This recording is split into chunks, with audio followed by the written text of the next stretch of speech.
Hola chicos de YouTube, soy un nuevo creador de contenido en la plataforma de YouTube.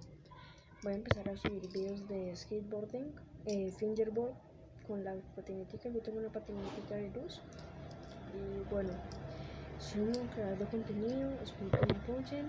También soy un estudiante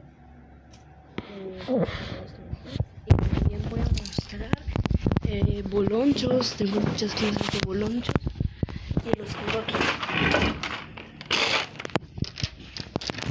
Solamente les voy a mostrar dos, que son los más grandes que tengo. Luego ya en los siguientes videos voy a mostrarles más.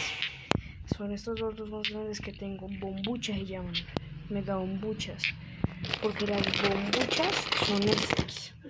Comparadas con las mega bombuchas se ven así.